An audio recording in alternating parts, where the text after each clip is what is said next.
네, 안성 시민 유권자 여러분, 저는 오늘 이곳에서 4.15 총선의 4선에 도전하고 계시는 김학용 의원을 지원하러 나왔습니다. 여기 와서 보니까 또 새롭게 시장을 선출하는 계기가 된다고 생각하니까 여기 이영찬 후보를 위해서도 제가 말씀을 드리겠습니다.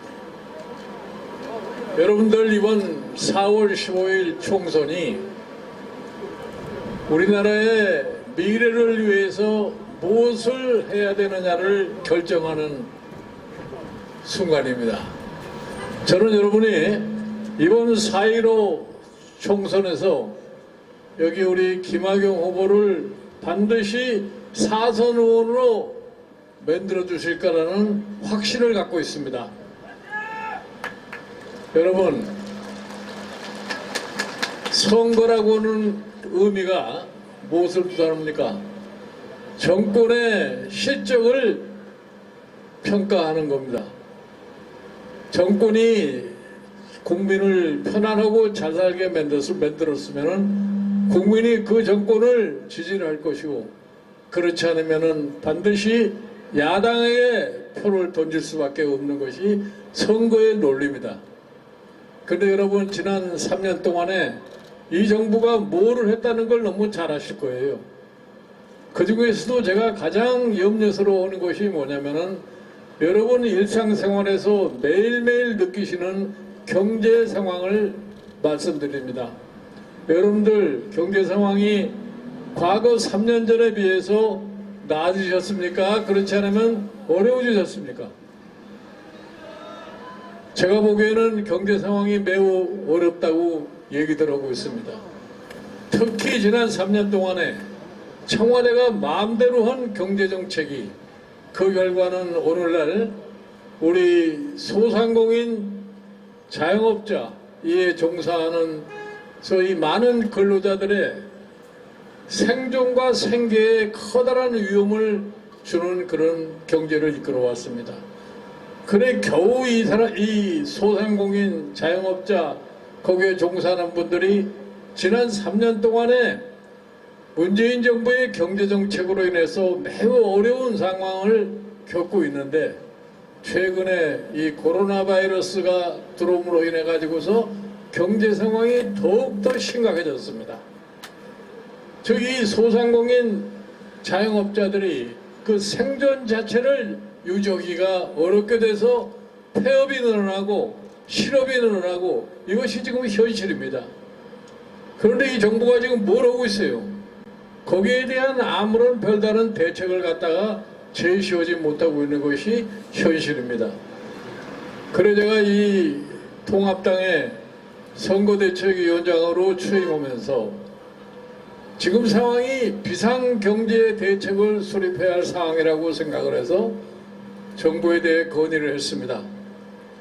지금 당장에 추경을 해서 자꾸 빚을 낼 생각하지 말고 금년에 편성한 예산 중에서 20% 정도를 절감을 해서 한 100조 원의 자원을 마련하고, 그 자원으로다가 소상공인 자영업자, 거기에 종사하는 사람들의 생존과 생계 유지를 위해서 정부가 적극적인 정책을 수행하라고 그랬습니다. 그런데 지금껏 아무 대답이 없어요. 오늘 들으니까 뭐 선거가 끝나고 4월 9일 날 국회를 소집해서 무슨 추경을 한번 협의해보자 하는 얘기를 하는 것 같은데, 그럴 시간적 여유가 지금 별로 없습니다. 지금 전 세계가 이 코로나 바이러스를 겪으면서 각 나라가 서로 자기가 처한 상황에 무엇을 해야 할 건가를 참 끊임없이 발표하고 조치를 취하고 그러고 있습니다. 지금 코로나 바이러스는 바이러스대로 처리를 하고, 이것이 경제에 미치는 영향은 또 경제적 정책대로 수행을 해야 될 텐데, 지금 이 정부는 뭘 하고 계신 줄 알아요? 지난 3년 동안 잘못한 것이 너무나 많으니까 본인 스스로도 그걸 알아요. 그런데 이번에 코로나 바이러스가 나오니까 그게 마치 지난 잘못을 덮고 지나가지 않겠느냐. 그러니까 무슨 4월 15일 총선에서 뭐 180석을 할 수 있느니 어느니 이런 엉뚱한 소리를 갖다 하고 있습니다. 여러분들 제가 분명히 말씀을 드려요.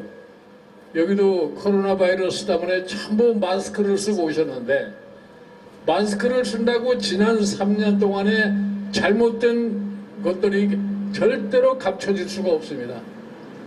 저는 여기 안성에 현명하신 유권자들께서 4월 15일 투표장에 가시면은 반드시 지난 3년 동안에 문재인 정부의 잘못된 정책을 갖다가 심판하시라고 확신하고 있습니다. 여러분들 그렇죠? 특히 지금 이 코로나 바이러스를 지나고 나면은 제가 경제 코로나가 물밀듯이 닥쳐온다고 말씀을 드렸습니다. 이 경제 코로나가 물밀듯이 닥쳐오면은 지금까지 그 무능력한 이 정부의 경제 정책 가지고는 도저히 거기에 대처할 수가 없을 거라고 저는 생각을 해요. 결국은 그 사람들에게 맡겨놓으면은 결국은 우리나라 경제는 나락으로 떨어져 버릴 수 없고 그 다음에 여러분들의 일상생활은 경제적으로 매우 어려울 뿐 아니라 우리 미래의 경제에 큰 암운을 가져올 거라고 저는 생각합니다. 그래서 지금 이 경제정책을 바꿀 수 있는 유일한 방법은 뭐냐? 여러분들께서 우리 김학용 의원을 4선으로 당선시켜서 국회로 보내시면은 저희 통합당이 국회의 과반 의석을 차지하게 되고 국회의 과반 의석을 차지하는 순간에 지금까지 잘못된 경제정책을 바로잡을 수 있습니다.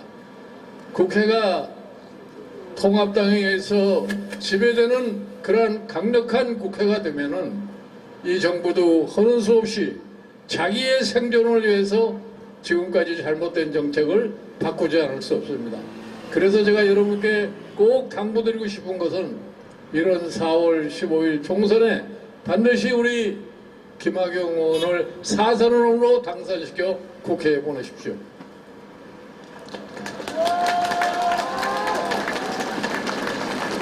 그 다음에 이 정부의 큰 잘못이 무엇이 있냐면은 우리나라의 헌법 질서를 유린하는 겁니다. 이 정부가 출범해가지고서 하는 짓이 뭐래요? 언론 장악, 개혁이라는 미명 아래 사법부 장악. 그래 저는 이해가 되질 않아요. 이 사람들이 뭐 처음부터 뭘 이렇게 잘못하고 숨길 게 많아서 언론을 장악하고 사법부를 장악하려고 하는지 잘 이해가 안 갔습니다. 그런데 그간에 나타난 상황을 보면 이분네들이 틀림없이 뭘 숨기고 잘못한 것이 많은 것 같아요.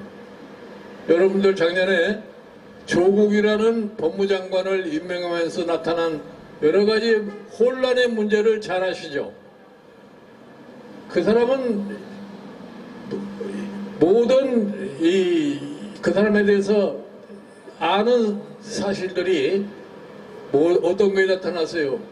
결국 사람은 말로는 정의를 부르짖지만 실질 행동이 정의와 전혀 다르고 그 사람의 주변도 역시 굉장히 불법적이고 몰라놨다는 것이 드러났어요. 그러니까 검찰이 거기에 대한 수사를 시작을 했는데 그 수사를 시작하는 그런 과정에서 그 장관을 임명을 하고 또 국민들이 이 장관은 그대로 있어서 안 된다고 하니까 한 달 조금 지나서 사표를 또 수리를 했어요. 그래서 이미 국민들 마음속에서 그 사람은 완전히 탄핵 처리된 사람인데 최근에 제가 이 선거를 보면서 느끼는 것이 뭐냐면 어떻게 국민들로부터 이미 마음속에서 심판을 받은 사람이 다시 선거판에 등장하려고 하는 그런 모습을 보이느냐 이런 겁니다. 이걸 보고서 이 문재인 정부가 말로는 정의, 공정을 찾지만 실제로는 정의와 공정을 파괴하는 그런 짓을 서슴지 않고 하는 겁니다. 그래 지금 뭐라고 그래요? 조국이를 살리기 위해서 자기 소신을 가지고 법을 철저하게 지키겠다고 하는 윤석열이를 어떻게 끌어내려보자 하는 이런 생각을 갖다가 하는 사람들이에요.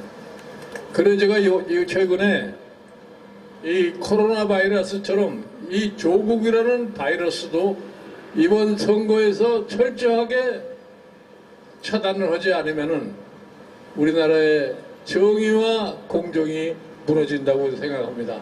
여러분들, 지금 제가 이 얘기를 조금 하는 동안에 우리나라의 경제 상황이 어떻다는 걸 잠깐 말씀드리겠어요. 이번 4월에 들어와서 벌써 수출이 20%가 감소됐다고 얘기를 하고 있습니다.